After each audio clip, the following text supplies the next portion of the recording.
We'll count him as present. Okay, I'm on There now. I now, can, Bob? I'm here. Thank you. Okay, yeah. Okay, we have a full assembly today. Will the clerk please call the roll? Jay, Here. Thomas, Here. Chelsea, Mark, Here. Jeff, Here. Bob, Here, David. Here. Okay, without being taken care of, it's time for the voluntary pledge of allegiance. Pledge allegiance to the flag of the United States of America, to the republic for which it stands, one nation, under God, indivisible, liberty and justice for all. Okay. Item 3, approval of minutes. We need approval of the minutes from December 20th, 2021 assembly meeting. Entertain a motion to approve those. So moved. Second. Okay, any changes be made? Seeing none, all those in favor of approving those, say aye. Aye. Opposed? Passes unanimously. Item 4, amendment and approval of the meeting agenda for today. Are there any amendments that people would like to make? Okay, seeing none, we'll move forward with the agenda as presented. And item 5, we have a public hearing today. Public hearing is for ordinance 2021-22, an ordinance of the Petersburg Borough adjusting the fiscal year 2022 budget for known changes. Is there anybody in the audience that would like to participate in this public hearing? Seeing none or hearing none on the screen, we'll move forward. Nothing under bid awards. Persons to be heard related to items on today's agenda. Is there anyone in the queue, Clerk Thompson? There is not, Mayor Jensen. Anybody in the audience? Mr. Merkus? Mr. Merkus? Sorry, Lo, didn't see you stand up there, but. And there is a 5-minute limit. My name is John Mergus. I am concerned about the speed you are moving on the proposed Scow Bay project with inadequate public participation, especially from the Harbor Board. I know the funding requested is for a conceptual plan, and the plan would then be reviewed by the Harbor Board along with the general public and all interested entities. I know the plan would be conceptual, but is still moving forward in a narrow aimed direction. A basic premise of the project is to benefit vessel owners of Petersburg. The best representation of Petersburg vessel owners is the Harbor Board. P&D Engineers is a great company, but you won't find any better experience and practical professionalism than the 7 Harbor Board members who have been elected by the Petersburg voters to represent vessel owners. They are vessel owners themselves.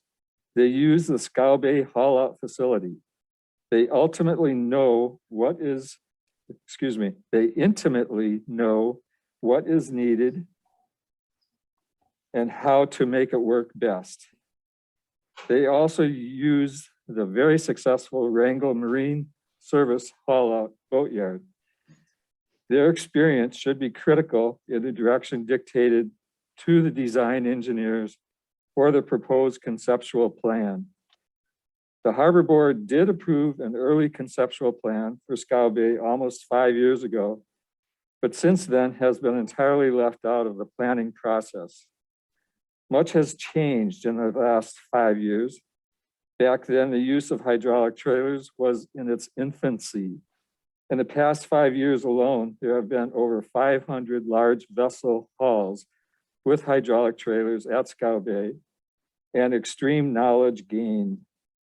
When I look at the topics P&D proposes to address in its proposal, I see some big gaps that I know the Harbor Board members would also want to address. The Borough Code requires Harbor Board meetings to be called by the Borough Manager or the Harbor Master. It's been almost a year since the last Harbor Board meeting. I think it would be in the best interests of the Petersburg community to involve the Harbor Board in the aim of the most recent conceptual plan. Thank you. Thank you for your testimony today, Mr. Murgus. Gloria? Thank you. I'd like to speak on 17A, the future of childcare in Petersburg. I appreciate the assembly having the conversation. I hope it leads to some creative solutions. And I hope that the community is receptive to acting on these solutions. No, I'm a broken record as I've come before the assembly many times, asking your blessing on child-based programs. But now as a parent and as a department head with a crew that have a lot of young kids, there's an element of desperation in my plea as the community struggles with dependable childcare. We've accomplished some amazing things as a community when it comes to our elders. Again, I know I'm a broken record, but it really is shocking when you list all the benefits and, do I dare say, entitlement programs the seniors enjoy in Petersburg. Almost lopsided. Maybe it's because seniors are such a strong voting bloc. So I guess I'm appealing to the community at large and specifically asking the elders to remember back to what could have helped them as parents, and if they have it in their heart to vote for helping kids rather than solely for their pocketbook. Because in the end, it is working families that are the backbone of Petersburg workforce. And if we don't have good childcare options, the pool of employees will further and further reduce in both numbers and quality. So thank you for taking on this conversation. Thank you. Okay, thank you for your testimony today. Anyone else in the audience that would like to speak to views related to today's agenda? Still nobody in the queue, Clerk Thompson? There is not. Okay, seeing no other interest, we'll move to item 8, persons to be heard on items unrelated to today's agenda. Anybody interested?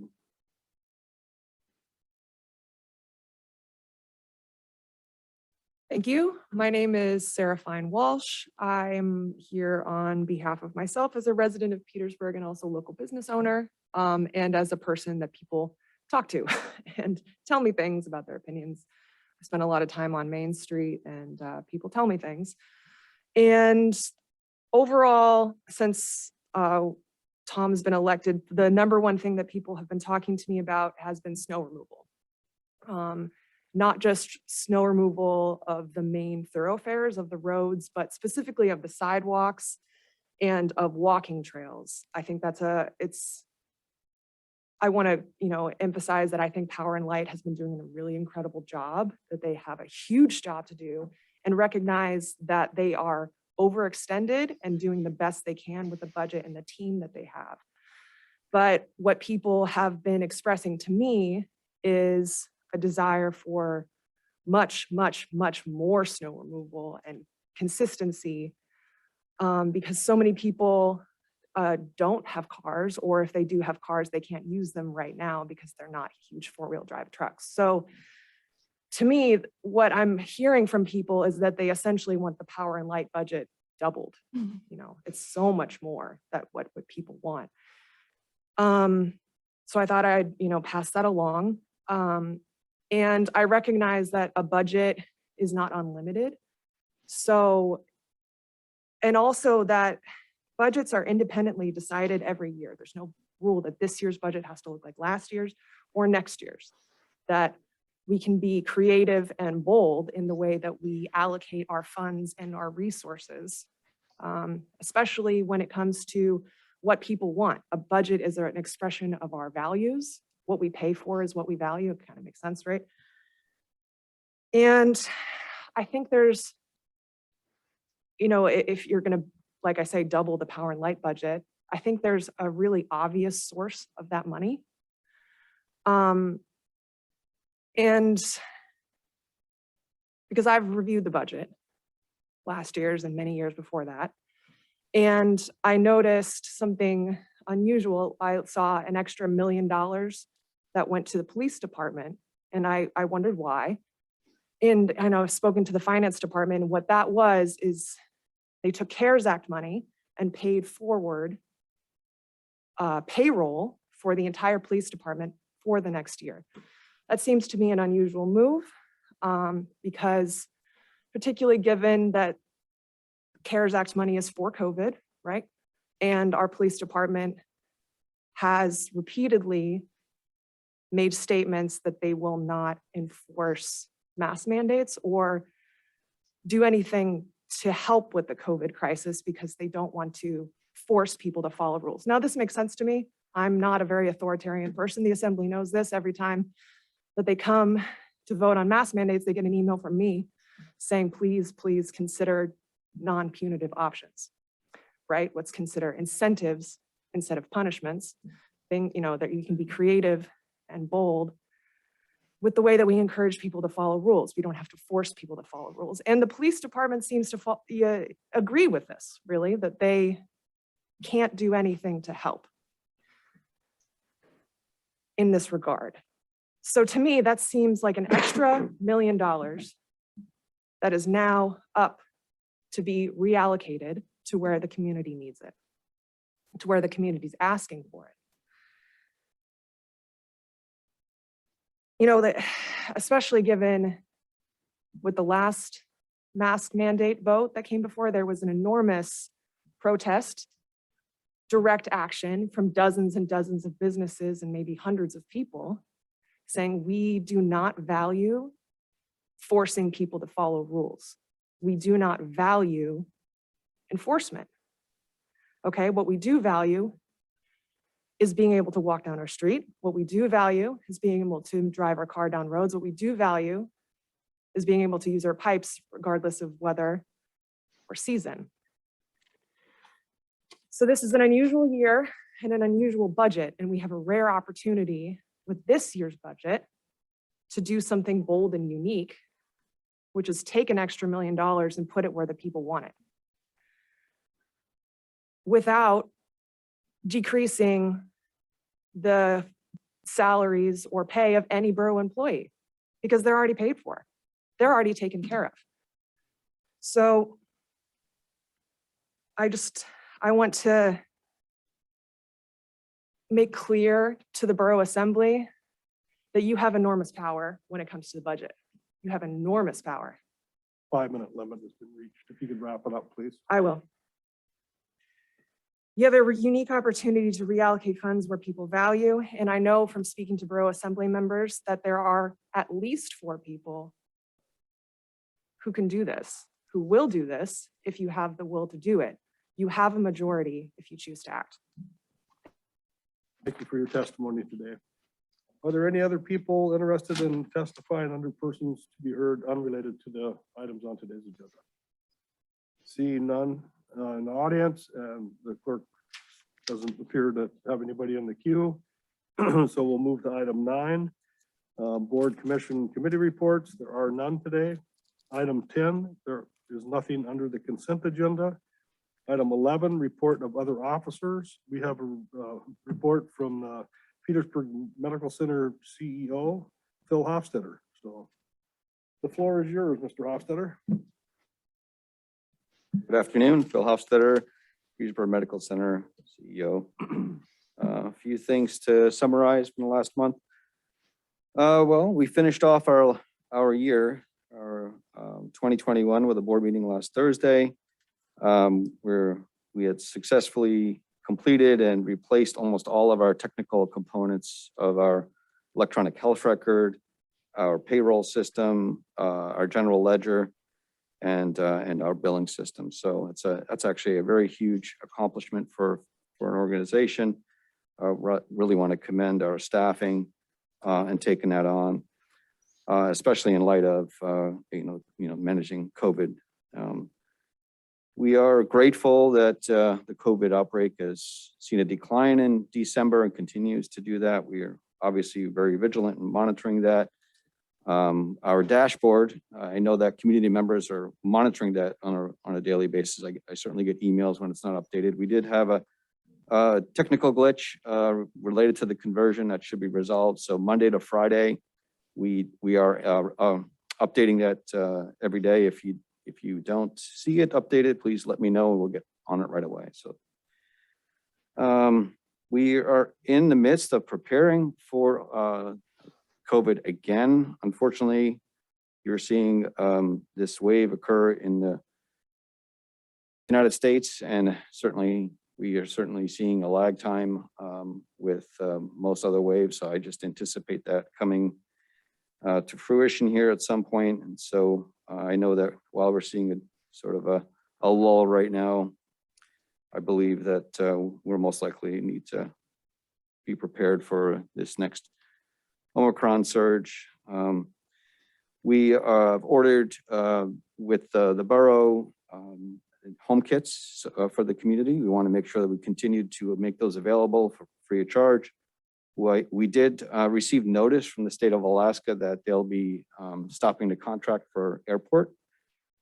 So if we want to continue that service, which our medical branch certainly continues to think that it's valuable, we'll need to seek some funding, potentially a letter of support to the assembly for that, for COVID funding, if possible. So I think those are the highlights. I do want to, I know there's probably a lot of conversation on snow removal, but thank you, the borough, for, I mean, this was unprecedented. I've been in Alaska for over 25 years or so, 23 years. And whether I was up north or down here, this is probably the most snow I've seen in one shot. So it's pretty significant. I think our staff are getting the snow removed as well.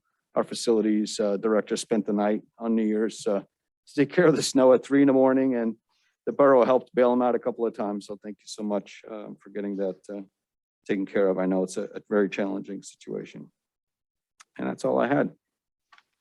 Any questions of, okay, we'll start with Member Tremblay.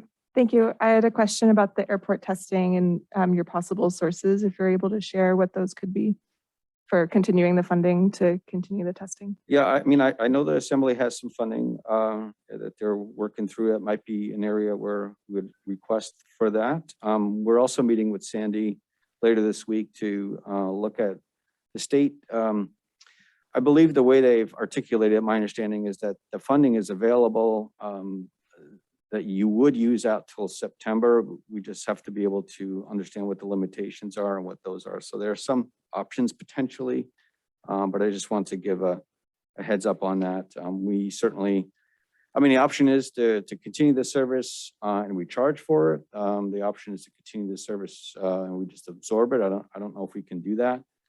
And then, or just continue the service. So. Follow up? Just a quick follow-up on that. Do you have any sense what it would cost per person if it became a charge service? I'll have to put that together. What we've been doing with the state contract, and we could run the numbers a lot leaner and looking at what we could potentially do going forward and the minimums, you know, those kinds of things. We would probably put that together. I don't have a good off the cuff answer on that one. Thank you. Kensinger. Have you considered, I know the state is switching over to passing out at-home kits to people that come off the airport. Have you considered a model like that? Yep. We have, we've offered a couple of areas. One of the opportunities for this, I don't know how long the state's going to provide us free as well. So one thing would be to stock up on that or get a huge order in. That's also on the table as well. The problem with that obviously is, you know, unless there's a way to track that, it's self-report style. So there's been certainly some benefit with, even if it's a lower volume, our physicians feel like, you know, we certainly have had positive cases and people are very appreciative of that, and then they isolate. So we're able to track that a lot better. So, you know, I'll put a proposal together or a letter together for details on that. We'll have a little more information later this week. Yeah, just a follow-up. If in your report, could you also report how many people are actually getting tested? Yeah, Because it's been absolutely. my observation, a Yeah. lot more people that get off the airplane do not go and get tested. Yep. So what, Yep. you know, I'd be curious to see what percentage of people are actually going and getting tested. Absolutely. It's certainly higher during surges. So we always see a much higher amount during the surges. So yeah, I can certainly provide that information and the number of positives too. I can provide that information. Thank you. Yep. Okay, Member Ryan Walsh. Can you give us any idea of how much it would cost for the city to absorb that cost? Like how much money would get us how much testing for how long? I can run those numbers in a letter, get more detail. I don't want to misspeak on that. Yeah, Okay, thank you. We've established the service, so we already have it part of our operations, but I can get you the detail as part of that, going forward. Member Lynn, do you have any questions? Nope, I think it's been covered by Member Tremblay there. Okay, Member Kinsinger? Yes, am I correct that the service is in place until the 31st of this month? That's correct. Okay, so we have a little bit of time to Sure. figure out what we want to Yeah. do. Okay, thanks. Yeah, and we're not, obviously, we're very community focused. We're not just gonna stop it overnight. So we'll do what we can, and we'll try to come up with some creative solutions as much as possible. Any other questions of Mr. Hofstadter? Seeing none, thank you for your input today, Mr. Hofstadter. Thank you. And, Happy New Year. Okay, mayor's report, pretty short. Happy New Year. Cheers to a bright and successful 2022 for all of us.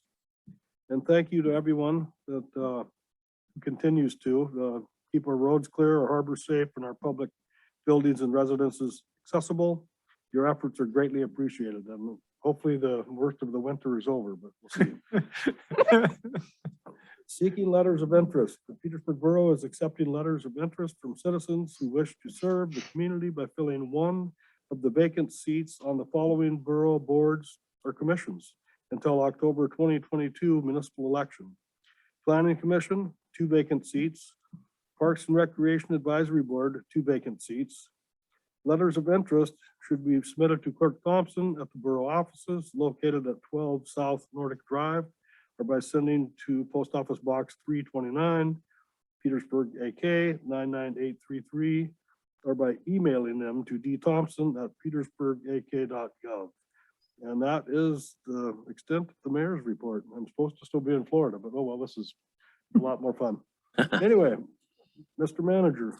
Thank you, sir. Appreciate it. Just want to thank the Water Department and Public Works for a little bit earlier, or the end of last year, their response to the big water break that came down the road and the water problem at the town trailer court. Thanks to them, many families did have water service for the Christmas holiday. And all departments are dealing with all things related to snow and cold, from the plowing, blowing, dealing with frozen pipes, chopping ice, and keeping our infrastructure working. We have had a few vessels come close to sinking in the harbor. Please keep an eye on them. Keep the fingers shoveled and electric cords out of the way of snow removal equipment along the main floats. In the case of a power outage, boat owners and watchers should check their cords and connections to make sure power is up and back up and running. And with the cold snaps, there are freezing issues with bilge pumps, etc., that will run down batteries and cause problems. In short, if you have a vessel in the harbor, check it out often. 2022 drive down permits are available now at the harbor office. And our ice skate pond project has been delayed for this winter, as some of the parts we needed are out 2 months, and the early freezing temperatures kind of froze up the underground conduit, so we can't get the wires through it. So this will all happen in the spring and summer. With all the winter weather, our maintenance person for most of our general fund buildings has been working on snow removal instead. Building maintenance orders have been piling up and will be addressed as we have time. So heard a little bit about snow removal, and I'll just kind of go into some detail here. For folks, the primary snow group that handles snow removal is Public Works. Every department handles some snow removal. So for example, many of us will, shovel the front driveway, but it's Public Works who does the parking lot, and most of the time the sidewalks down here. Power and Light does their parking lot and some of their work yards. Public Works again does the streets and borough sidewalks. There's always a big misconception on who does what between us and the state. The state's responsible for the walking trail going out Mitkoff, as well as Mitkoff Highway and Haugen Drive up to the airport. They're responsible for those roads as well as the sidewalks. Borough is responsible, really businesses downtown, or we ask them to take responsibility for shoveling in front of their business. And then in neighborhoods, it tends to be up to Public Works at the far end, but it's usually one of the last priorities that's done.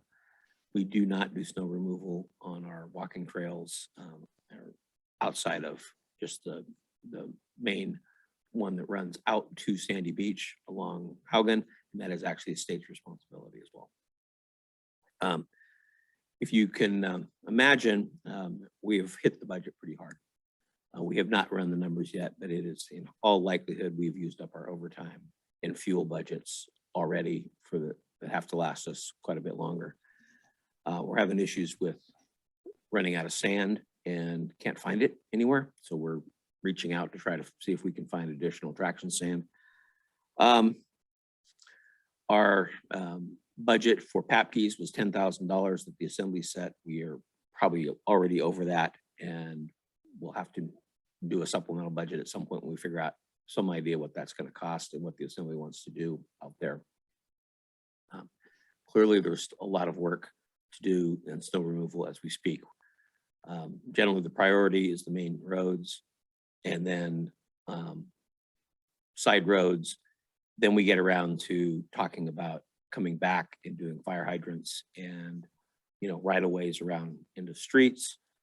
Then we sand everything and then start over again. We also do all the parking lots, like at the school and here in this building, fire hall, and so on. So in a snowfall like this, we're basically perpetually behind. If you were here a little bit earlier, you would have caught me, you know, basically trying to get some police officers as an example to volunteer to work some extra hours. We would pay overtime to help us shovel off the roofs on this building. We've got borough buildings that are getting some significant snow loads. I'm a little worried about the rain that's forecast and what that may do to the buildings. So we had 4 borough employees down at the school helping shovel their roof last week when they had a pretty substantial leak going into the band room because of snow backup on the roof. So I wish I could give you great news that it's going to get better. I've told department heads if they can find a private contractor, go for it. Unfortunately, private contractors are way behind themselves and looking for people. Super helpful, don't get me wrong, but just not available. And so I think what was it, Chris? I think we at one point had a list from, or not a list, but a statement made by one of the contractors. They had over 70 structures on their list to remove snow from roofs. My guess is that hasn't gotten any smaller, and they're working really, really hard. I've noticed them all trying to find people. And you know, we're talking about asking retired employees to see if they're available to come back. You know, we just don't know. But this week's going to be tricky. We're not really expecting any more snow this week, but we are expecting some really cold weather. Public Works also handles water leaks, and unfortunately, we're a little concerned about what might happen with the really cold weather, followed by a warm up that may include rain. So we're going to try to hit it as hard as we can this week. The guys continue to work overtime, and I don't have an answer for you as far as how to get out of this yet, other than just keep at it. Getting ready for the elderly housing HUD REAC inspection on December 29th. Staff is busy preparing for all that. All in attendance must be dressed in full PPE according to the REAC guidelines. So the staff will have to wear full gear during this inspection. Residents enjoyed the Christmas carolers who came by to the manor to sing during the holidays, as well as individual performers in the dining room during meals at the manor. A big thank you to the Salvation Army for personally shopping for each resident in assisted living this Christmas. And a big thank you to Rotary, who came up and passed out presents to each resident in both buildings. Finance Department has seen a lot of traffic renewing senior citizen sales tax exemption cards for 2022. So far, we have 280 seniors that have applied. 2021 ended the year with 412 senior citizens exemptions. We expect to meet or exceed that once people get out of the house with all the snow. I did receive an additional maintenance project list from the museum, not included in the original capital project list that the assembly did. I will get that to the assembly for review and for the assembly to decide if you want them added to the project list. Once we have some estimates, I asked the museum to come up with cost estimates on what they're asking for would cost. And add to the joint group, Happy New Year for everyone. And it will get better, we promise. Just not how fast is the question. Thank you. Unless there's other questions. questions of the manager on this report? Member Kensinger. Yes, does the borough own the museum? Yes, we do. Member Mucci. Yeah, thank you, Mr. Mayor. Thanks for the report, Steve. So the bottom line is if we had more money for plowing, it still wouldn't help, I think, because we don't have enough personnel to kind of keep us doing the best we can. Unless we could find more people. I mean, Yeah. I'm not joking about, I basically gave carte blanche to department heads that if they could get a private contractor to get to snow, so harbors, Parks and Rec, and the school. I mean, of course, I don't have anything with approval of that, and we couldn't find anybody. Thanks, Steve. Any other questions of the manager on his report? Yeah, just to follow up. Mr. Mayor. Yeah, thanks, Mr. Mayor. You have a comment, Mr. Cotta? Yeah, sorry, I don't know if this is the appropriate time to interject with anything, but we are talking to, local contractors to see what their availability is to help out with, some of the excess, some contractors shut down in the winter, as you know, but we're reaching out and, just seeing if anyone's available. It is at this point, gotten ahead of us a little bit. If we get a breather this week, then we can probably get caught up some, but we don't know if we're gonna get 3 more months of this or if, the worst of it's over. So we're just trying to get things lined up in case we do have a much more severe winter that goes all the way through April. So. Yeah, thank you, Mr. Mayor. Just to follow up for the city manager, are we aware of any of our city buildings, borough buildings that are kind of suffering from the snow load, or how do you sort out if there's a public building that's kind of compromised? I had, thank you, through the mayor. I had our building inspector check out borough buildings last week, just as a preemptive, you seeing any problems? At that point, it was like, yeah, everything seems to be okay, but we probably need to get the snow off of them. Since then, over the weekend, we had an awning issue up at Public Works that looks like it is going to probably come down. Not a major structure, but impact. I've not heard of any other borough buildings, but to coin a phrase that Mr. Cotta used a while ago, it's hard to figure out, what buildings and what they can take as far as load. Probably the right answer is let's just get the snow off the roofs just to be sure. And we're, again, I'm asking employees if they want to work overtime. So we may see police officers out here shoveling snow, getting these flat roofs, getting the snow off of here before it starts to rain. Other departments are, either think the harbor hired a temporary, they found somebody to help shovel fingers, floats. Parks and Rec spent most of the weekend out shoveling walkways and has got somebody lined up to do their roof. And has already done some of it. School wants our help to help some of their buildings. We're just going to keep at it. I mean, it's nothing's damaged yet, but the assumption is if we don't do something, it will get damaged. Thank you. Any other questions? Member Stanton Gregory. Thank you, Mr. Mayor. No question, just a comment for Steve. Thanks for kind of, for those listening at home, clarifying the roles and responsibilities of whether it be walking trails, roads, the state highway versus local. Just thanks for that clarifying bit of information. Okay. Any other questions? Member Tremblay. Thank you. This is kind of in reference to that list you mentioned. The contractors are working through people's homes, getting snow removed from it, and thinking about hearing that a family's recently lost a trailer due to snow load on the roof. And I'm thinking about extreme weather emergency declarations to help get folks assistance. Are we in the realm of that because we've been getting winter storm warnings and are kind of over average for snow, or are we just in, this is Alaska and it's winter zone as far as, I'm thinking of ways that people could get outside help beyond immediate GoFundMe's kind of stuff. Through the mayor, nothing yet would apply. This is definitely not a FEMA declaration of an emergency situation. That could happen though. I think you heard Chris say, this is just the beginning and it's going to stay like this all winter. This could easily snowball, or we get 4 inches of rain this coming weekend on top of all the snow. You could have public buildings or many other buildings have major issues. So we're not there yet. hopefully we don't get there, no offense to anything, but it's entirely possible at the rate that we've received a lot of snow. So, Thank you. Any other questions? Thank you for your report today, Steve. sir. And now that brings us to item 14, unfinished business. Ordinance 2021-22. This is an ordinance of the Petersburg Borough adjusting the fiscal year 2022 budget for known changes. I'd entertain a motion to adopt this ordinance in its second reading. So moved. Second.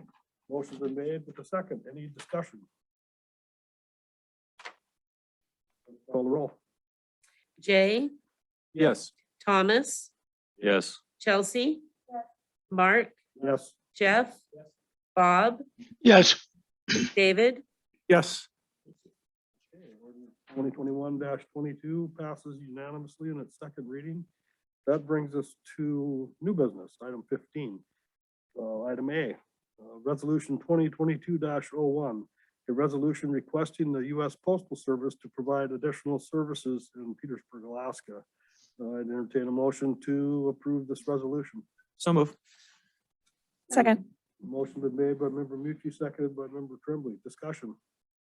Member Mucci. Thank you, Mr. Mayor. Yeah, I asked to have this on the agenda. We talked about it at the last meeting and it didn't pass or move forward, but I think there was some discussion, good discussion about at least tried to enter in a discussion with the Postal Service up the chain from what we have here to see what can be done or what are the options are of getting additional services here in Petersburg. And I'm not advocating for mail delivery or drop boxes, but at least starting a conversation with the Postal Service somewhere, I don't even know where, but Juneau or Alaska or Washington DC, just to see if there's things that we can do to make service better here. Over the last couple of weeks, I've been back and forth to the post office a few times, and over the last week I've been there and it seems pretty calm. Very rarely do I wait in line, and again, all the employees are very helpful and very kind and smiling, and it's not an issue now, but I just, since we had the issue, I just wondered if there was any support at the assembly level to just try and get a conversation started with Postal Service to see maybe if there's some additional things that could be up at the Postal Service to make the customer experience more efficient and just more efficient. So that's my thoughts here. So thank you. Member Stanton Gregor. Thank you, Mr. Mayor. Yeah, I have no problem with the language on this. However, it does not address what I see as the primary issue is adequate staffing. So therefore, I would like to make an amendment and therefore be it resolved. After the post office lobby, I get rid of the word and, or no, excuse me. After that sentence, a mail drop box is located downtown and adequate staffing to better meet the needs of the Petersburg community. Abby, did you get that in my yes, I got it. convoluted? Okay, that's the amendment I would like to make. Is there a second? I'll second that. So you made the motion, right? Yep. To add that language. Is there a second? for Yes. that? I'll second it. Okay, member Mucci raised his hand, so I'm assuming that's a second. Okay, discussion on the amendment. Member Stanton Gregor. Yeah, Fred. I know it's obvious, but that really strikes me as a key language. None of those things make a darn bit of difference unless we have adequate staffing up there. And as we've learned, that's a primary issue. So I hope the amendment passes. Any other input? Okay, I wasn't here at the last, member Kinsey. Oh, go ahead. No, The only thing I'd like to caution you is I did do quite a bit of research and on this before I made the resolution at the last meeting. And Steve can verify this. It's impossible to get a hold of anybody in Alaska. And then since then, in discussion with one of the congressional aides, they informed me that the Alaskan management has just kind of been putting out the policy that, they're trying to save money, so they're trying to cut back on staffing. And really the only way that we can get any traction with this is to move out of the state of Alaska. And we can try, but all the numbers that we were given to of people that we could talk to here in Alaska, they kept on telling us, oh, everything's great down there. You don't have any problems. Any problems there are, we will fix them. They'll be fixed. Don't worry about it. And then turn around and the next week, they're even worse. So yeah, I'm all for this resolution, but I just want to express that it's just because we passed this, the biggest problem we're going to find is finding somebody to actually engage us in a discussion that will actually be truthful to us. And the problem with this is the Postal Service is not really under the control of Congress. They're kind of their own thing. It's an independent federal agency. So even our congressional delegation has minimal impact upon what they do and how they do it. So yeah, so let's go for it. And maybe one of you guys can spend the time with Steve and try and figure out somebody that we can actually give this resolution to that we can do it. It's worth a crack. Any other input? Then like I was about to say, I wasn't here at the last meeting, but I understand that resolution, did it pass or fail? It failed. Yeah. And so we're continuing this discussion, but I thought we gave the manager direction as well as sent letters to the congressional delegation, asking them for their help. And I guess another resolution might light a fire under somebody, but you know, I don't think I'm going to be voting for this. I think a lot of this has to do, just like with every other business around the country, is the pandemic we're in, the COVID situation. People just can't find employees. It's a big issue in town with many businesses and fishing boats and right down the line. So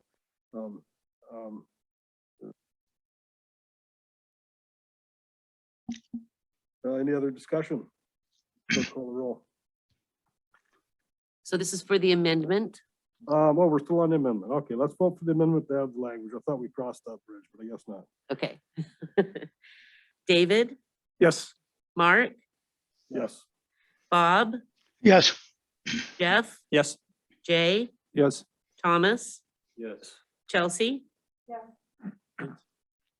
Okay, back to the main motion as amended. And I think, is there any discussion on Yep. that? Yeah, Mr. Mayor. Member Tremblay. Member Tremblay. Oh, thank you. Just that I'll be voting yes. I understand the skepticism and frustration when we're reaching out to an independent board. It feels a little bit like shouting at the sky, but hope is a practice, and this is why I'm voting yes. Okay, Member Lynn? Yeah, thank you. I think that the resolution goes in the right direction, but I don't think it's explicit enough. From my contacts, I've been told that we need to really pin down exactly what we want. This resolution doesn't do it, and I do agree with Member Stanton Greger that it's the issue really evolves around staffing, and until you fix that, you're not going to do anything. So I think I'm going to also vote no, but I agree with the idea. I just think it needs to be much more discussion and pin down exactly what we want. Thank you. Yeah, thank you, Mr. Mayor.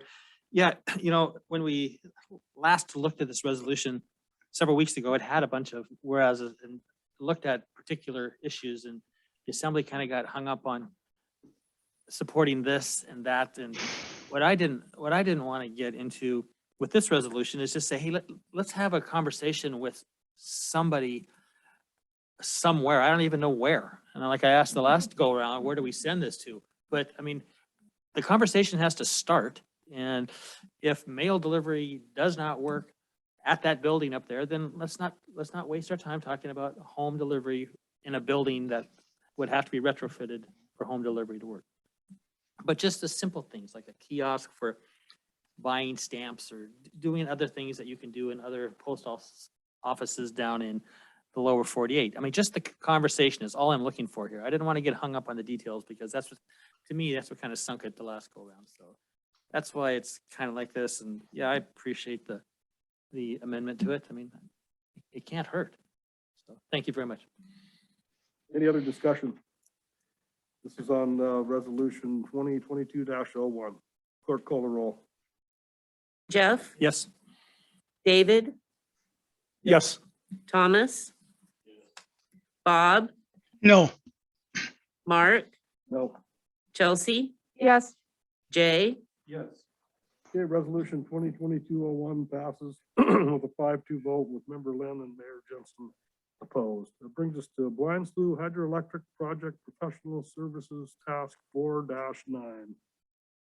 Utility Director Hagerman requests award of the Blind Slough Hydroelectric Project Professional Services Task 4.9 to McMillan Jacobs Associates in the amount of $1,035,922.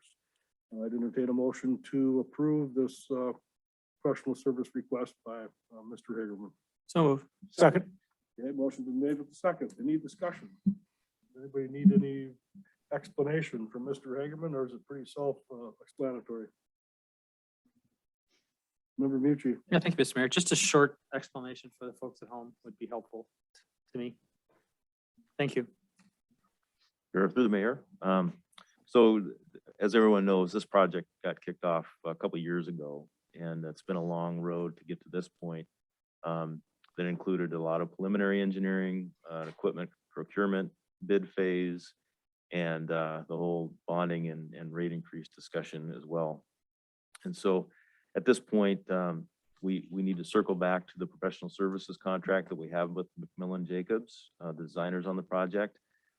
They had provided a full scope of tasks and a work between preliminary engineering and the finish of the project.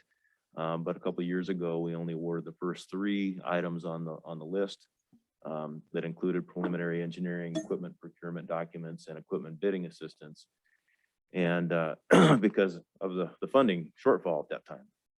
Now that the funding is coming together, circling back to awarding the other tasks in the professional services contract that we need to complete the work. That would include the final equipment design, manufacturing support. As the Gilks Hydro is producing the equipment that we're buying from them, they will be providing the design team with information on exactly how those components will fit into our project.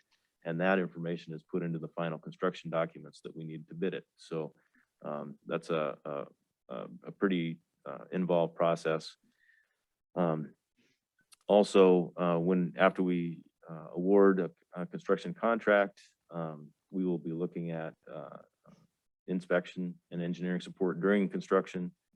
That's a fairly large number, of course, to bring up a specialized inspector and make sure everything goes together correctly and works properly when we're done. We also have our regulatory and permitting support. The Federal Energy Regulatory Commission oversees this project. They're our main regulator, and we have to get an amendment to our license to proceed with the project. So they'll be working on that. And of course, any project management issues that come up during construction as well. That's pretty much what we're after here, and trying to keep this project moving forward and get to a successful completion, likely in the fall of 2023. Thank you for the explanation, Mr. Hagerman. Any other discussions on this Blind Slough Hydroelectric Project Professional Services request? Clerk, call the roll. Jeff, Yes. Bob, Yes. David, Yes. Chelsea, Yes. Thomas, Yes. Mark, Yes. Jay. Yes. Thank you. Okay, that passes unanimously, and it'll be good to see that project moving forward. Item C, Scow Bay Concept Design Proposal. Harbor Master Wallen requests approval of P&D Engineers Incorporated proposal to provide concept designs services not to exceed $15,000 for the Scow Bay Harbor and Uplands Development Project. Entertain a motion to approve that request. So move. Second. Motion's been made by member Mucci, seconded by member Kinsinger. Any discussion? Member Mucci. Thank you, Mr. Mayor. Perhaps we could ask the harbor master for a brief explanation about this, just for the folks at home. Member Wallen? Not member Wallen, but the Harbor Master Wallen. Yeah, you bet. Thank you. Yeah, we're just looking for a tool for you as the assembly and and me as harbor master to move forward with developing Scow Bay as our next harbor location. As you know, we've maxed out the area of downtown and the waterfront on around the downtown area, and we need to look at where the future is. We've gone through the waterfront master plan. It's been vetted by the community that that's a good location. There's opportunity out there coming from the Corps of Engineers, coming from our federal lobbyists that says be prepared that there'll be money for harbor development if they ever pass a congressional budget. So we're looking for a tool to explore some of these. We kind of have three things going, moving parts going out there in Scow Bay. And if we can get them onto one piece of paper that you are able to use as a tool as we move forward asking for funding, I think it would be a real advantage. So that's what it's about. Okay, thank you for that explanation. Member Tremblay? Thank you. Just a quick question referencing to Mr. Murgis's comments earlier, something being done 5 years ago to now. Is that a different project, different conception, different plan? You know, it's been moving, it's a moving part. And I think he's talking about the boatyard aspect of it. And because that portion has been largely done and conceptualized, and the PEDC has got that portion of it to, want to say maybe 65% design, that part is already done. So that would be, you know, that's probably the starting point for this. We've been looking at a harbor out there for 20 plus years. That also has a pretty picture. Now we're looking at maybe the Coast Guard aspect of it. And so I'm not sure what he's referencing in, if we're talking about the one individual third portion of it. Nobody's talking about redeveloping any of that. That would be using that already conceptualized version as part of the bigger picture. So, Thank you. Councilor. Yes, just a little bit of clarification for the community. As many of you know, the Elderberry is scheduled for replacement. Actually, it's one of two of the oldest vessels in the Coast Guard fleet. And currently, they're proposing to replace essentially what they call coastal buoy tenders. There's 4 of them currently in the United States, and they're planning on replacing 3 of them. So just out of an abundance of caution, where a lot of this proposal comes in at is trying to figure out what we can show to the Coast Guard that we have the facilities here and the willingness as a community to support one of these new buoy tenders. They're going to look a little bit like the fuel barge. So it's an articulated barge with a large working platform on it. Nothing's been set in stone. Everything that works through the Coast Guard or the federal process takes a long time. But the one thing about these vessels is there'd probably be an additional 25 people in town and their spouses if they're married. So it'd be quite a few people to town. There's very few things that we could do as a community to bring in this number of people that have well-paying jobs. Really, we could ask Liz, there's very few economic development projects out there on the horizon that can do this. The other thing I think is really important is that we have a big lack of moorage space for larger vessels. And Scow Bay is a logical choice for this. And some of the discussions that I've had with some of the congressional aides is we're at a once in a lifetime opportunity with the Build Back Better funds, the infrastructure funds that are currently available. We've never had Army Corps call us up and ask us if we have any projects. So this doesn't set the community on any set course. It just is basically kind of drawing a picture of what could be possible. So there'll be ample time to flesh out the details. I have no idea how much this would cost, but it's a lot of money. Any one of the 3 components of this project is a lot of money. But the good thing about it is most of this money is going to come from somebody else. For instance, what we're talking about adding on this conceptual design is another drive down dock, similar to the one that we currently have. And I think anybody that uses the current drive down dock will say that this facility is pretty maxed out right now. It's heavily utilized. And if we want to have this community grow, if we want to be a place where people want to have large vessels, small vessels, we need to have a place for them to haul their vessels out, work on them, and moor them. This is, of anything that we can do in the community, this is the biggest economic development project that we can have. And in my way of thinking, the more people we can bring to town, the more people we can keep in town, we're going to be able to do things like hopefully plow the sidewalks when it snows. But if we don't do that, it's going to be hard to pay for those things. So I'll be supporting this. $15,000 is a small amount of money to draw a concept of what our possible future economic development for our community could look like. Any other input, Member Stanton Gregor? Yeah, just briefly, Mr. Mayor, I'll be voting for this and the following action item on Scow Bay, both for the very simple premise that we're talking about investing in infrastructure. And getting Member Wallen said, or excuse me, Harbor Minister Wallen said, the plan for Scow Bay Harbor has been a long time in the making, so I'm excited to be voting yes and taking the next small step that direction. Mr. Mayor? Berlin? Yes. It would, for my benefit, if Harbor Master Wallen would tell us what is the product that we will get out of spending this $15,000? What are we specifically asking for?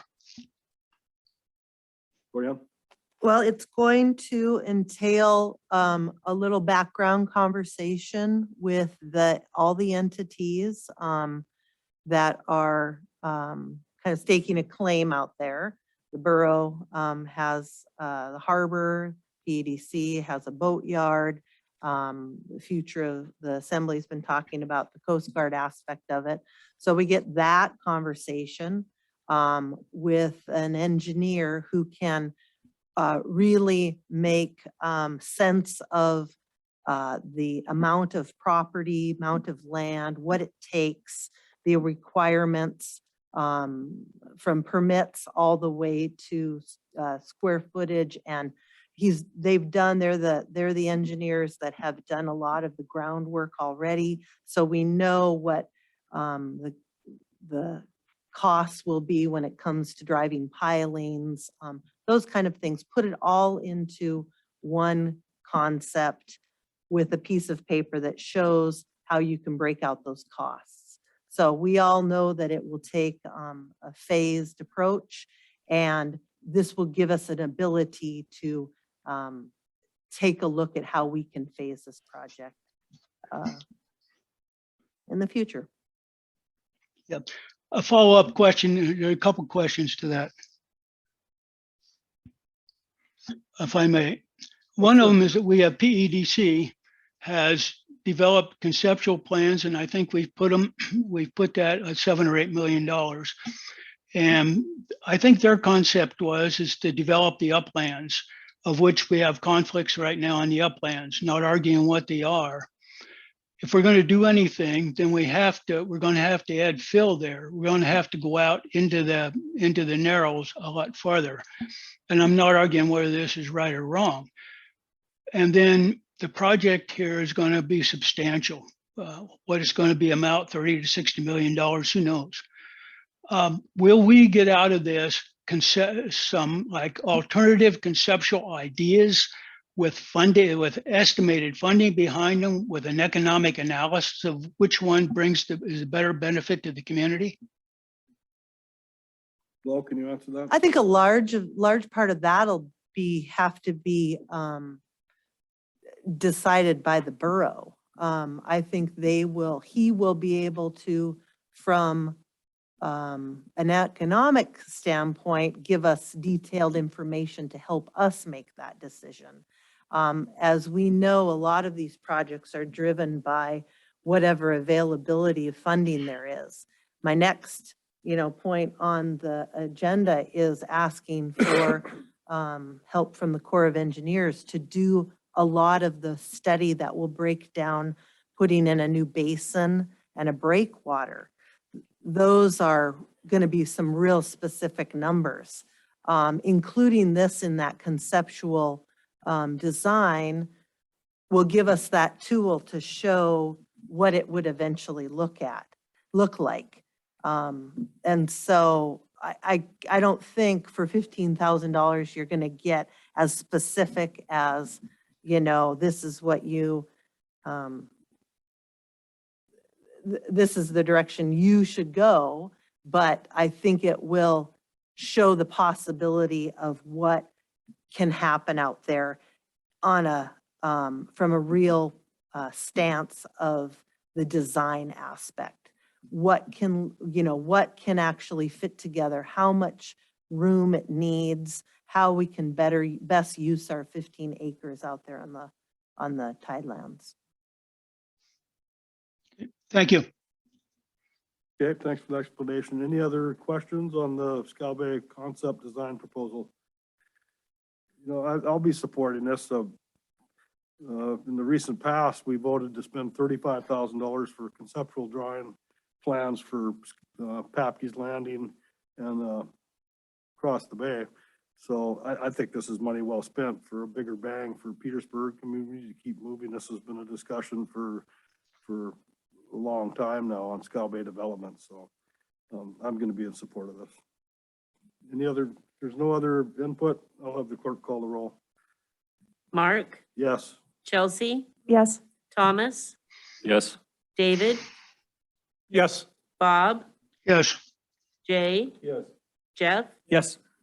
Okay, that request passes unanimously. That brings us to a request for a U.S. Army Corps of Engineers to conduct a general investigation study to consider developing a basin and a breakwater along borough-owned property in Scow Bay. I'd entertain a motion to move this request So forward. moved. Second. Motion been made with a second. Discussion. Member Bucci. Thank you, Mr. Mayor. Perhaps we could get Harbor Master Wolin to give us a brief explanation of what this is about as well. Harbor Master Wolin is kind of go ahead. Be happy to, Mr. Mayor. Yep, the letter's pretty self-explanatory. We, as we looked at the South Harbor dredge, the reality of why we're doing that dredge in the South Harbor is because we don't have enough place to tie the larger boats. As Member Kensinger pointed out, we have a big waiting list. I just talked to another 60-footer today. I have a 103-footer coming in here in a couple of months, and we just don't have enough room for these boats. And so the Corps of Engineers told us that they have triple the amount of funding to spend in the next 5 years, and they're actively looking for projects and do we have any? And we've had this sitting out there for quite a few years. Great location.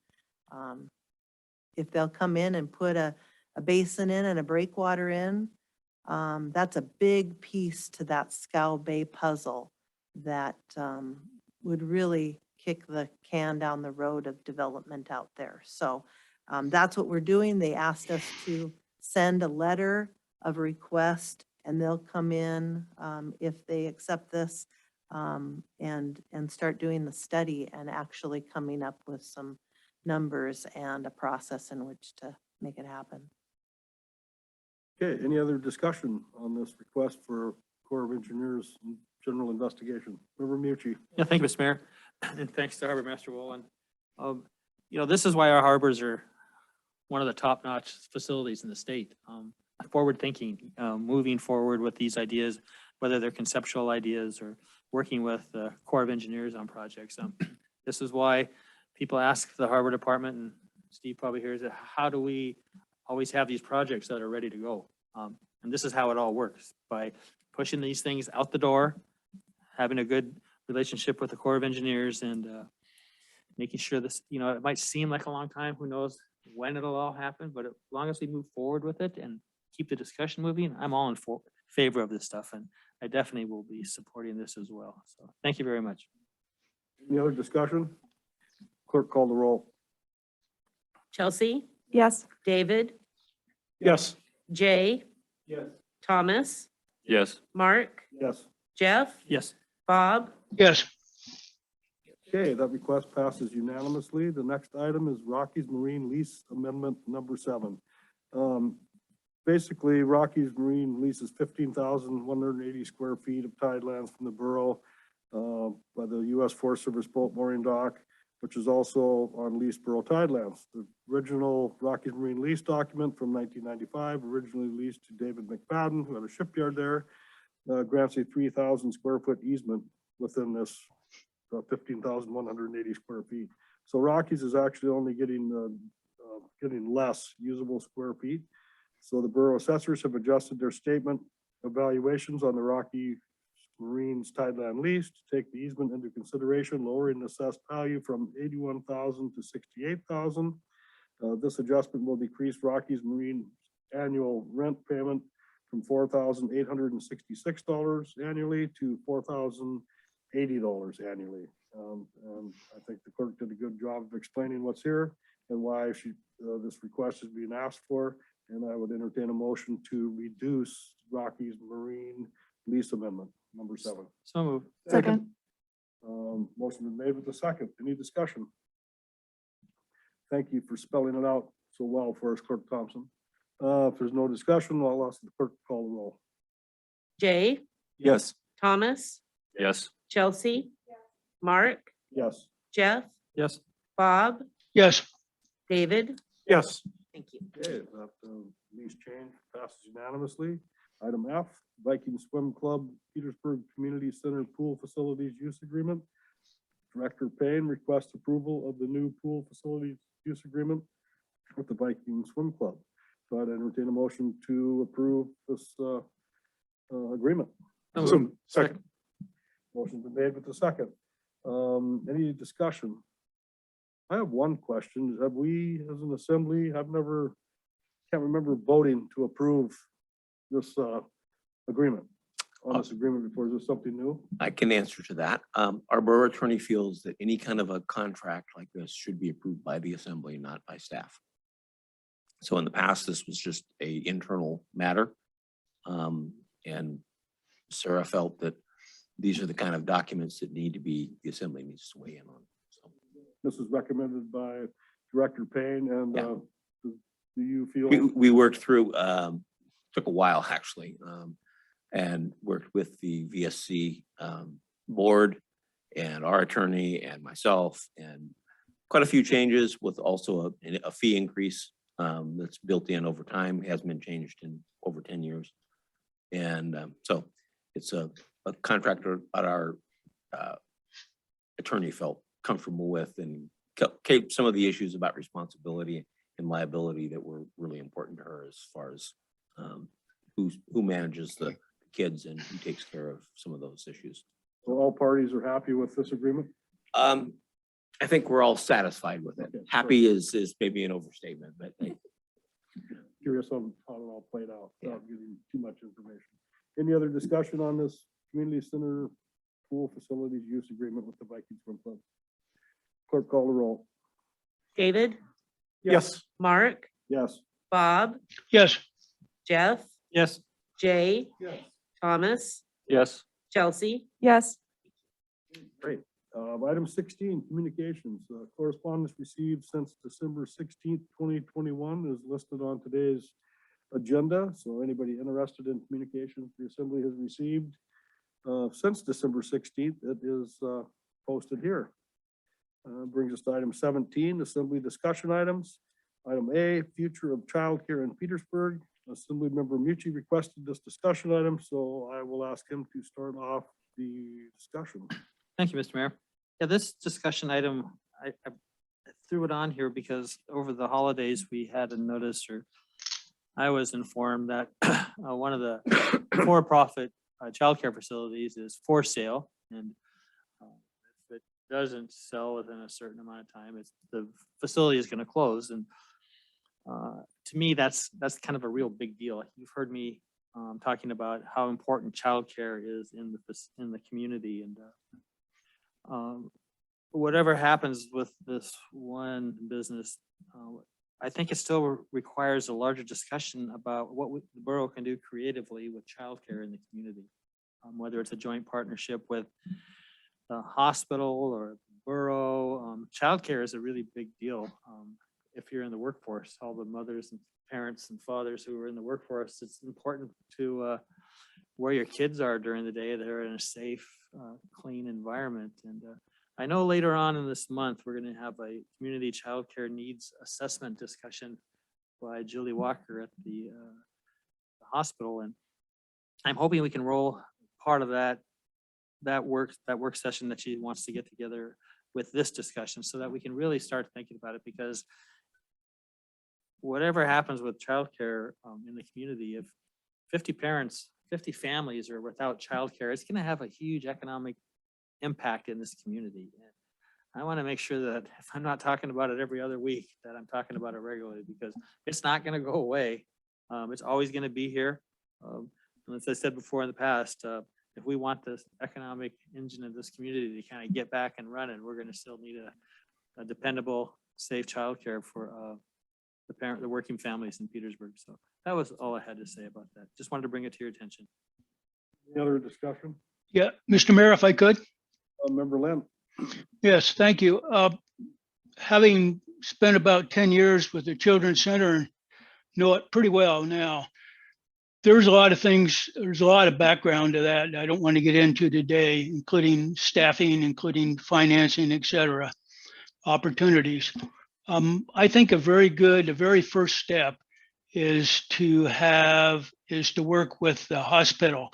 I think there's some ongoing opportunities here that I think will bring some of these things to light, and it'll make some difference in the future, providing for some more childcare. Thank you. Member Tremblay? Thank you. Do you have that, Member Mucci, the details of the work session? I have had it in notes and I'm not finding it here. So are we both showing up without the detail? Mr. Mayor? Member Mucci? The answer to the question, no, I don't know exactly when it's going to be. I know the person who was going to put it on was going to be back in Petersburg today. And I think once she got caught up and stuff, I think she is going to try and put it together so that because I think she's looking for a community-wide discussion. And based on her community needs assessment that she put together, I'm hoping that we can have a broader conversation. Yeah, thank you. Because they've been talking about it as part of the Share Coalition meetings as well. And so I really do hope, I'm planning on trying to attend. And so hopefully just a few of us from the Assembly can report that back, because it's, I think, important for us to be having the conversation with the experts who are doing it. And then we can just bring that and see how we can try to help up here. So thank you for putting it on the agenda, and hopefully we can be in touch with the folks who know it best, and they can tell us how we can help. Any other discussion? Any other input on this discussion item? Yeah, I had a brief conversation with the owner of the two businesses that actually does childcare, provides childcare for 60 children. And yeah, they're planning on closing the business and leaving town. There's potential someone might buy the business, and I agree. This is an important topic for the economy of Petersburg. I mean, people can't go to work if they have to be home watching their children, but I guess we'll have to decide how involved the borough wants to be. And, if the thought process is to have the borough provide childcare, I mean, you're going to have a whole nother enterprise fund. Is what I'm seeing. So anyway, just food for thought. Mr. Mayor, I'm somewhat familiar with what has gone on over the years over in Sitka. And I suggest that when we get down the process, I'll try and put some feelers out there. But for a long time, the municipality and the borough in Sitka has supported one way or another some of the child care entities over there. Search has stepped up and put in a pretty large facility over there as well. But it's not uncommon I don't think we quite need to go the step of having a borough-run childcare center, Mr. Mayor, but I think there's a lot of things that the borough can do to help assist some of these enterprises because they need help. Mr. Mayor. Member Lim. Yeah, I think there's a lot of opportunity here, particularly with the timing now, that can be done without funding from the borough and so forth, but having very, very strong borough support for some of the things I think that are being talked about, I think could be done in the next couple of years. Thank you. Member Mucci. Yeah, thank you, Mr. Mayor.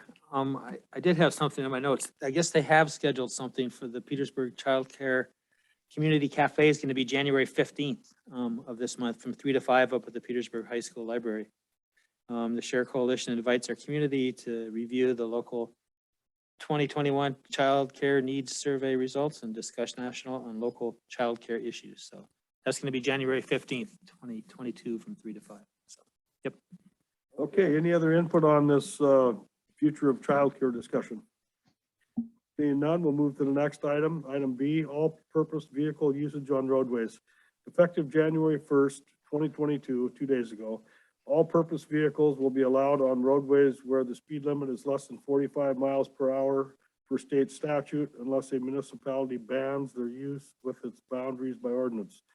Member Mucci asked for this to be on the agenda today, so I will let him start the conversation. Yeah, thank you, Mr. Mayor. Like you said, the ATV, the new ATV rules go into effect on January 1st, and I was wondering if there was any thought or conversation wanted to be had at the assembly level about whether we wanted to opt out of the state law or maybe have it under future discussion. But I would also like to, since the chief is here, maybe just have him give us an update on what this means to ATV use in downtown or in the streets of the community here. Okay, well, I believe this was actually on a ballot not too many years ago, wasn't it? And it got voted down by the public. So I'll just want to throw that out there. Remember Tremblay? Yeah, just the specifics on that, because I looked it up, was in 2017, about 650 people voted to not allow ATVs in the community, and around 450 people were in the affirmative. So, yeah. I'll ask Chief Kerr if he has any thoughts on this. I mean, state roads versus city roads. So you couldn't drive them on Main Street or any of the neighborhoods. You could drive them up to the airport. How do you get to the airport road or on South Nordic? So what are your thoughts if people start driving ATVs on the road? Well, they actually can right now. So my thoughts, I can just give you the kind of details of it right now. And so, I mean, they can drive it downtown, they can drive it, they just can't drive it where the speed limit goes up to 55 or 50 out the road, where it goes up, changes from 45 up to 50. They can't drive them out there, so they'll be able to drive them through the neighborhoods and everything else. But there's going to be, they have some requirements. So like kids can't be riding them around. You're not going to see, well, you better not see young kids driving around. They have to be equipped with a headlight, a rear facing red light, one rear facing red reflector. They have to have brake light. It must be equipped with brakes, muffler, carburetor, and a throttle. And so the people driving them are going to have a driver's license. So if you don't have a driver's license, or if your driver's license is suspended, you cannot drive it. And those people are going to be subjected to tickets, just like any other motor vehicle. So if they're driving them recklessly, they're going to get impounded. They're going to get tickets. As far as registration, they're going to have to go up to DMV and get the motor vehicle registration on it. And part of that is they're also going to have liability insurance on those. I know it doesn't cost very much for people to insure a UTV or a quad or any sort of thing like that. License plates have to be front and rear. So people are not going to be able to ride snow machines. I know that was a big thing, is they're not going to be able to ride snow machines or hovercrafts on the road. This is just ATVs, UTVs type of stuff. They're gonna have to follow all the regular rules of the traffic, so the speed limits. If they don't have blinkers on their vehicles, they're gonna have to use hand signals just like you would with the car. As far as helmets, the driver is not required to wear a helmet, but all passengers are required to wear a helmet. As far as seatbelts, we're talking UTVs at this point, the side-by-side vehicles that you see. If they're seatbelts, they have to be worn. And if you have a kid that's required to use a car seat and their seatbelts, that car seat has to be installed in that UTV and they have to be using it. So basically they're treating it just like a normal vehicle. So if people want to start driving recklessly, like I said, we're going to impound them. If they want to run from the police on their quad, they're going to get arrested just like you would with any other vehicle. And I see the people who are going to be using this. I see it as a benefit. They might use it to run down to the harbor really quick. They might use it to transport their hunting stuff back and forth. So I don't see an issue at this point. I guess time will tell if there's an issue or how the community reacts to it. But the people who are going to follow this are going to be the ones doing it right. And the ones that aren't going to listen or think they can get around this, they're going to pay the price for it. Okay, so perhaps your explanation, if I understood it correctly, currently, if you have the proper registration and seat belts, if your vehicle is, equipped with them, you can drive on our public roads now?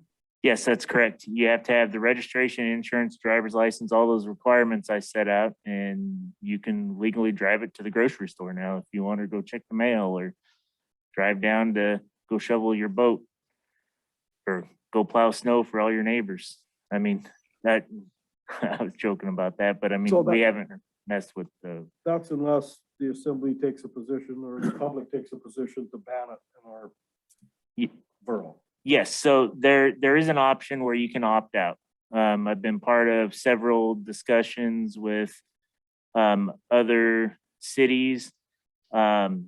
And seems like the bigger cities are banning its use or opting out of it. They're the mainly ones with more traffic and higher. I mean, I know Sitka's opting out of it. Juneau, of course, isn't doing it. There's a whole bunch of other ones that are, but the smaller towns seem to be either already have its use or they are going to see how it goes and then make their decision based off that. Okay, thanks for the explanation. Yep. That clarifies it for me. Mr. Mayor, Member Lynn. a follow-up question to yours, to the chief. When you on enforcement, I assume you're enforcing it. Are you enforcing it under borough authority or under state authority when you do that? And the second part of that question is what happens on multiple violations that you've issued? So we can actually apply our borough code to some of these, or we can apply state law. Either one will work. As far as your second part, I didn't quite understand the second part of it. Yeah, let's say, for example, that you've issued 2 or 3 tickets to an individual for some of the same violation. Is there a recourse or follow-up to that after that's done? So it'll be just like the same person getting multiple citations. It's going to affect their driver's license and they'll get their driver's license suspended. Or like I said, if the person's driving recklessly, causing an issue, we're going to impound that UTV or ATV, and they're going to have to pay impound fees, come down, get it out. So it's going to be treated like a normal vehicle. Okay, thank you. Okay, any other discussion? Member Mucci? Yeah, thank you, Mr. Mayor. Yeah, I just threw it out here to see if the assembly wanted to do anything different with this. If we wanted to refer this possibly to the Public Safety Advisory Board to have them look at it and see, like the chief said, Sitka has opted out of it, or do we want to just see how it all goes here? And if everybody is playing by the rules and they're licensed and insured and turn signals are working, that's all fine, but I think I just wanted it to be a discussion item so that we could at least aware of it, so in case we wanted to do something different. So, thank you. Tremblay? Thank you. Personally, my inclination would be to opt out while also putting it back on the ballot for the public to vote on again. The fact that it was a relatively recent vote and it was a rather decisive decision to me means that should be our default until asked for otherwise by the public at large. I don't even like the fact that it's only been 5 years since it was a public vote. That still seems rather recent to me, but the public did weigh in. And then in 2019, it was brought back to us as basically a decision for the assembly to make as a thumbs up, thumbs down. And at the time we voted it down because again, just 2 years prior, the public had voted not to allow it.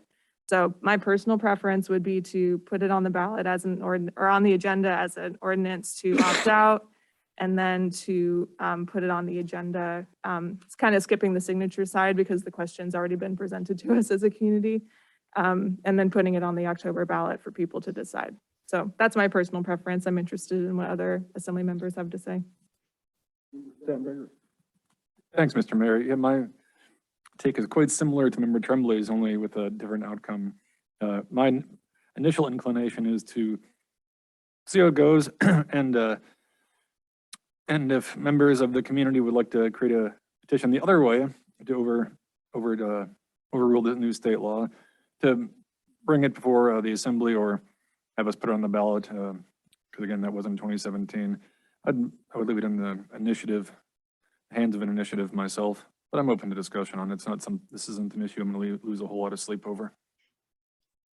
Well, actually, in my opinion, it came at a good time of the year because I've got a couple four-wheelers, but I'm not gonna run up and license it and insure it and register it to drive around in 30-degree snowy weather, but I don't have one with a cab on it. So anyway, have a good discussion. We'll see how it goes. But it is a state law, so I guess according to the chief, it's get your proper credentials and follow the proper rules, and it's, I wouldn't want to say full speed ahead, but, go ahead.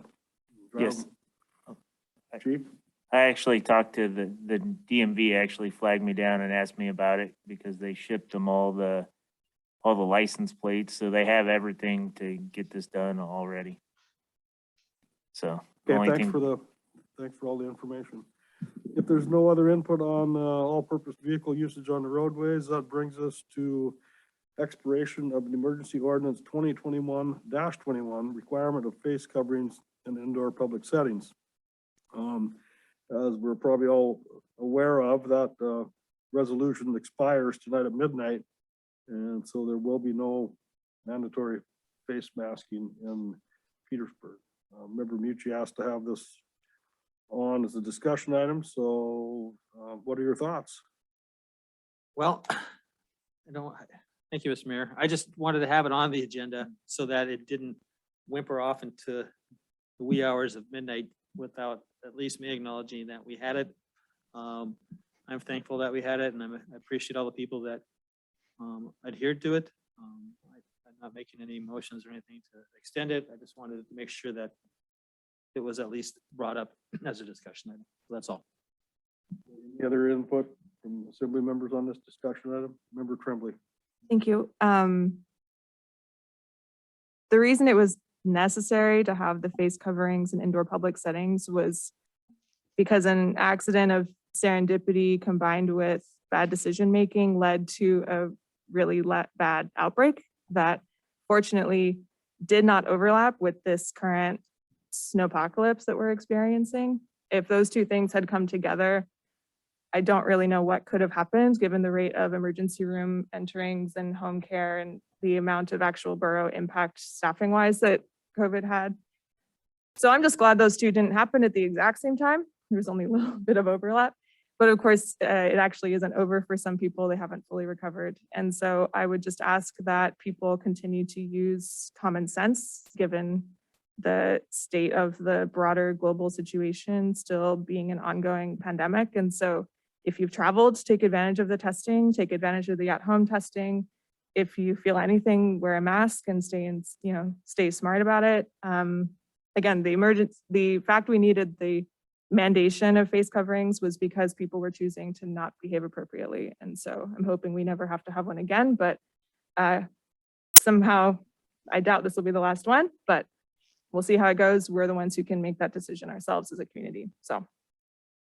Any other input from assembly members on this discussion item? Seeing none, move this to item D, January 24th, 2022 ARPA funding work session. Assembly member Mucci requested this discussion item. Clerk Thompson requests the assembly choose a time for the work session to be held on Monday, January 24th, 2022. So any ideas on the time? Member Mayor. Mucci. Yeah, thank you. I don't have any ideas on time. If we wanted to do it in the late afternoon, I know member Lynn wanted to talk about a Zoom option as well. I've also reached out to Niles and Drayson up at AML to participate as well, or at least to listen in. So I'm not hung up on a time. I don't think it needs to be in the evening, but maybe 4 o'clock. I mean, I'm just throwing it out there. I don't have a predetermined time. So thank you. Yep. Like I said, we Mayor? have voted for a work session and we have to pinpoint a time down. Mr. Mayor, as a suggestion, talking with AML on policies and so forth, there's a lot of information coming down on the use of those ARPA funds and what the state has, what we don't. My suggestion would be to do a Zoom meeting with Nels, ask Nels to give us the broad picture and the details of what's happening statewide with those funds, and have him, or from that perspective, pick the time of which what we'd want to have the meeting. I think his input is very, very valuable. Okay, thank you. I wasn't here when we voted to have this work session. Personally, I would put my, well, faith is the right word, but I would rely on the input from the administration and the finance director to, educate us on what we can and can't do. And then if the user groups come forward and ask for money, then approach it at that point. But, I guess to have a work session, how we're going to spend the $600,000 we have left is one approach, but that money's going to get eaten up pretty fast. I could just think one example is if we decide to use it for the airport testing. You're talking a couple months and the money's gone. So anyway, that's my input. But pick a time and we'll see.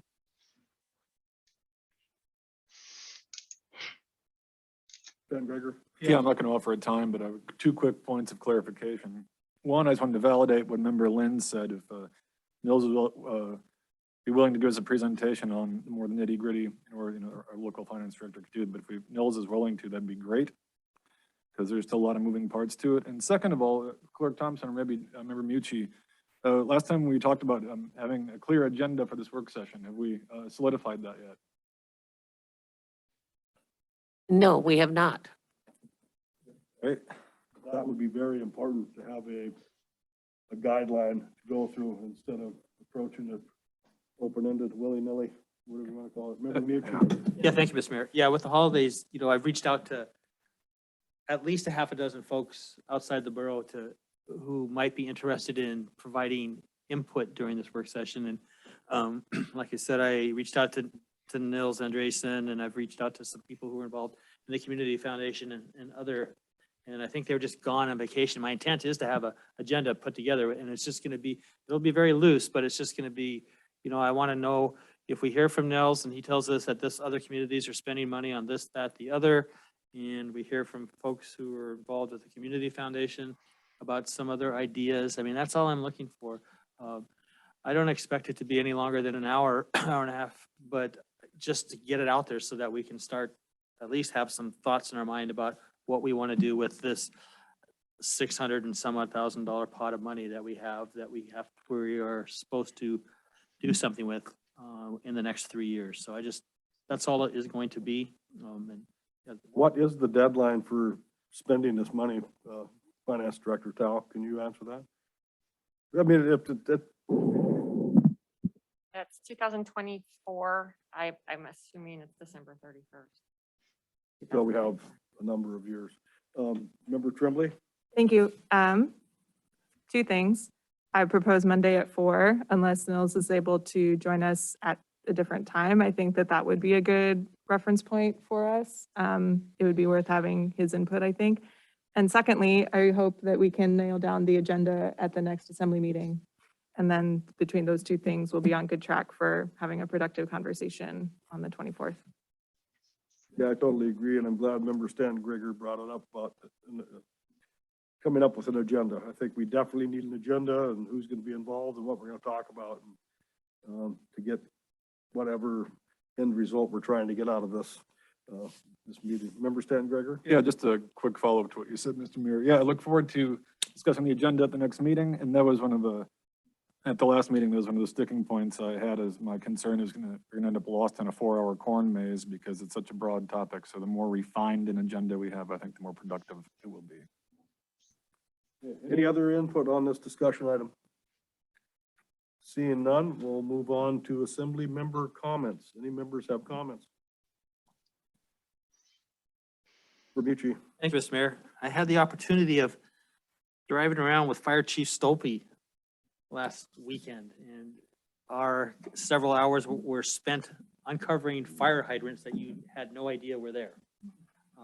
A lot of them were uncovered by neighbors and community members, but there are many fire hydrants in town that need clearing. And I told the Fire Chief Stolpe that I'd help him again this week, but and there's a couple out at 3 Mile that you couldn't tell. And there were several of the fire hydrants that I went looking for. I fell into a ditch just trying to get to the hydrant. And I can't imagine in an emergency in the middle of the night when a firefighter is with all his gear on trying to get to a hydrant, how much fun that's going to be. So I told him I'd mention that. So if you have a fire hydrant on your piece of property, it would be very helpful to dig it out, because it's a big deal when things are going south. So, and I just wanted to say thanks to the chief for doing that. It's above and beyond. So, yep.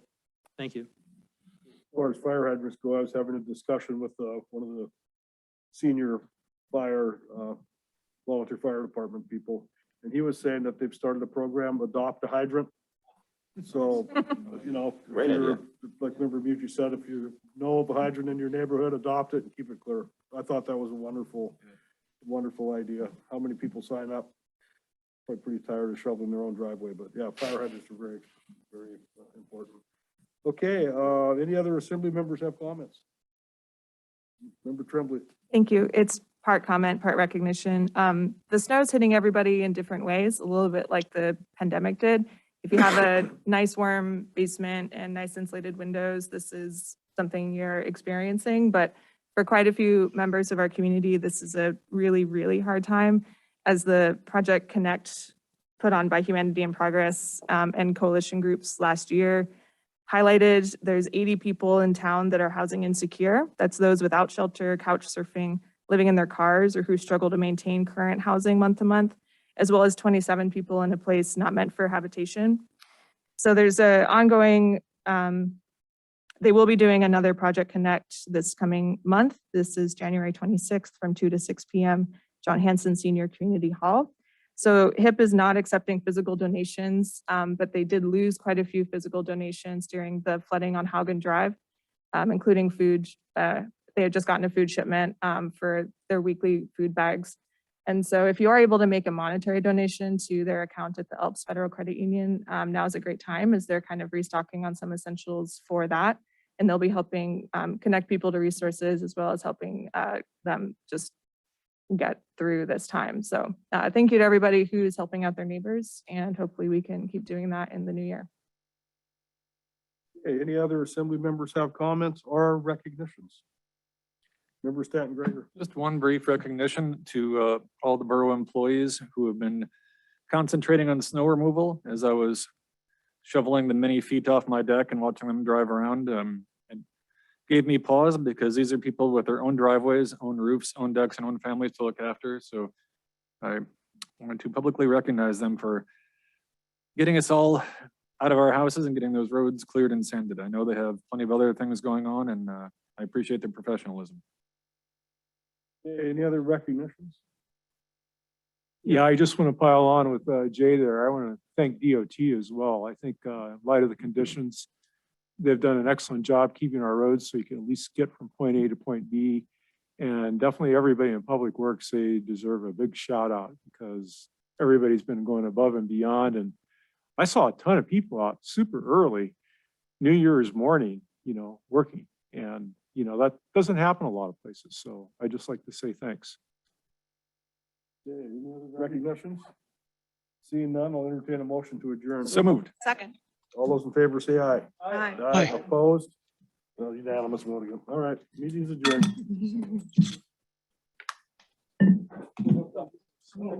How? Yeah, I saw your trip